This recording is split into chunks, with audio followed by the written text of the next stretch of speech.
दुनिया की सबसे तेज छुरी हमारी ज़बान है और दुनिया के सबसे खतरनाक हथियार हमारे शब्द हैं, जो बिना किसी का खून बहाए लोगों को अंदर ही अंदर मार सकते हैं। हमारे शब्द हमारी ताकत हो सकते हैं, उसी के साथ यह हमारी सबसे बड़ी कमजोरी भी हो सकते हैं, अगर हमें नहीं पता कि कब, कहां और क्या और कितना बोलना है। यदि हम सही समय पर सही इरादे के साथ सही शब्दों का प्रयोग करते हैं तो यह हमें एक सफल व्यक्ति बनाता है, लेकिन अगर हम सही समय पर सही इरादे से सही शब्दों का इस्तेमाल नहीं करते तो यह हमारे जीवन को नर्क से बदतर बना सकता है।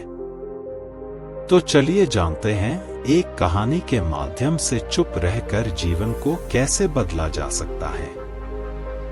जापान में एक बहुत ही प्रसिद्ध बौद्ध भिक्षु रहा करते थे। उनका नाम रिसाई था।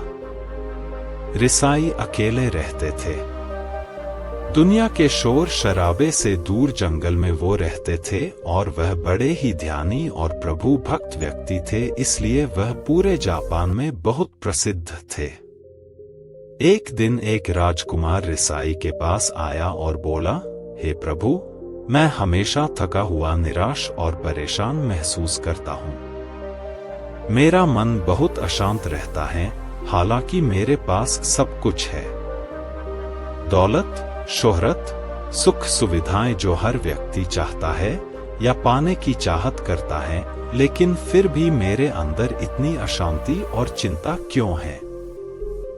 रिसाई ने उसकी बात बहुत ही ध्यान सुनी और कुछ सोचने के बाद कहा, तुम इस प्रश्न का उत्तर जानते हो, बस तुमने कभी इस प्रश्न को हल करने की कोशिश नहीं की है। रिसाई ने आगे कहा, मैं एक खोज करना चाहता हूं, क्या तुम मेरा साथ उसमें दोगे? इस खोज के बाद तुम्हारे जीवन में किसी भी तरह की अशांति और चिंता नहीं रहेंगी।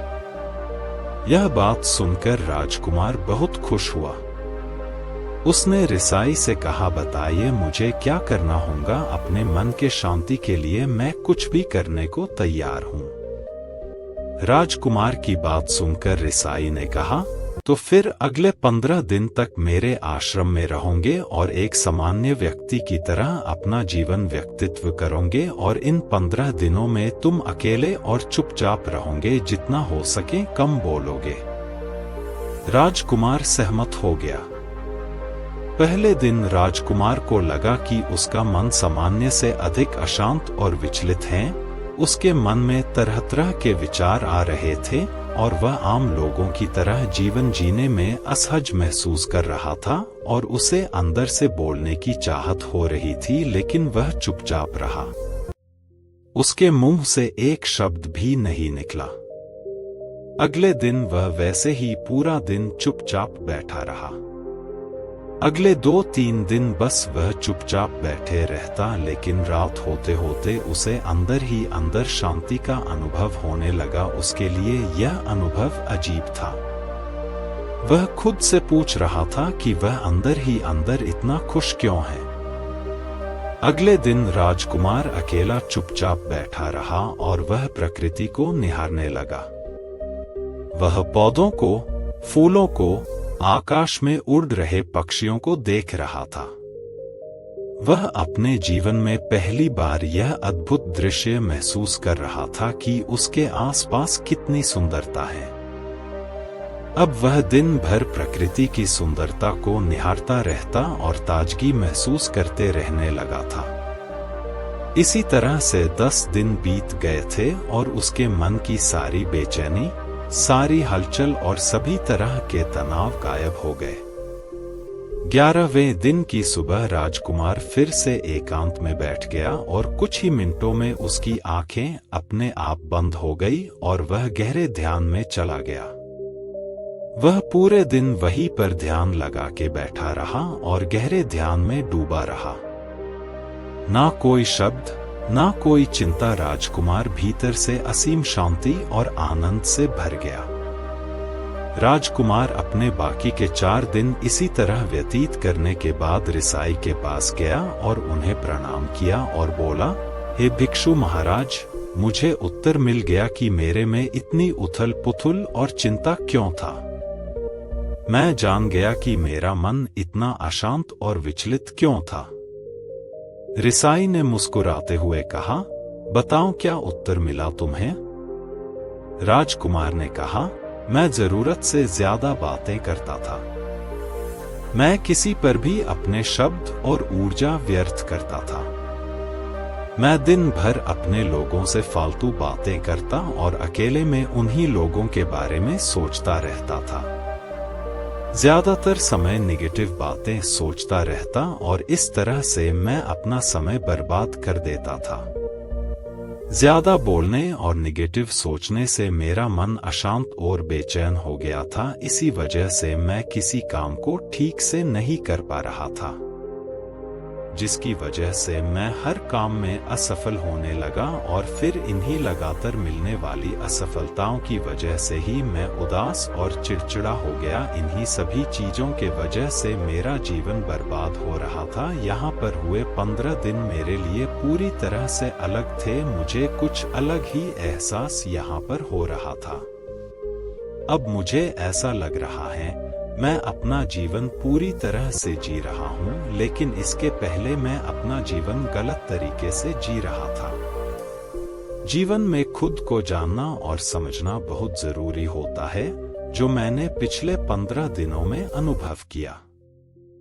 राजकुमार की सारी बातें सुनने के बाद रिसाई ने कहा, सिर्फ तुम ही नहीं, दुनिया में ज्यादातर लोग जरूरत से अधिक बोलते हैं।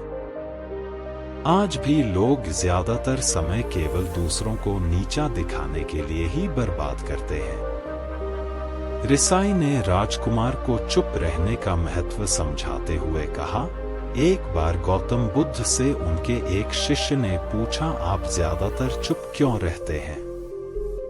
तब बुद्ध उन्हें चुप रहने के फायदे को समझाते हैं।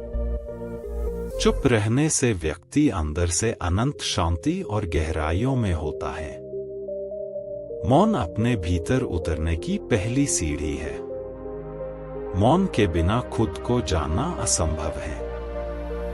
खुद को जानने और समझने का पहला नियम है, मौन हो जाओ। कम बोलने का कोई भी नुकसान नहीं है, लेकिन यदि आप ज्यादा बोलते हैं तो आप अधिक गलतियां करते हैं। अगर व्यक्ति कम बोलना शुरू कर दें तो संसार की 90% मुसीबतें अपने आप खत्म हो जाएंगी। जिसने मौन रहने की कला जान ली, वो भीड़ में भी अकेले रहने कला जान लेता है।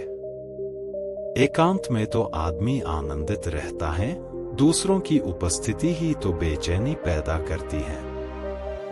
चुप रहने की शक्ति से अधिकतर ऊर्जा को बचा लोगे।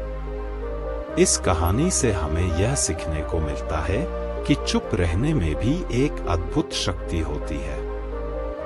अगर हम सही समय पर सही शब्दों का प्रयोग करते हैं तो हम अपने जीवन को सकारात्मक दिशा में बदल सकते हैं। चुप रहने से हम अपने आत्मा की गहराइयों में जा सकते हैं और अंदर से शांति का अनुभव कर सकते हैं। इससे हम अपने विचारों और भावनाओं को साफ करके अपने जीवन को सकारात्मक बना सकते हैं। चुप रहने की कला हमें सीखनी चाहिए ताकि हम अपने शब्दों का सही इस्तेमाल करके अपने और दूसरों के जीवन को सुधार सकें। उम्मीद करते हैं आपको हमारी मोटिवेशनल स्टोरी चुप रहने का महत्व पसंद आई होगी। तो चैनल को सब्सक्राइब करें और अपने मित्रों के साथ शेयर करें।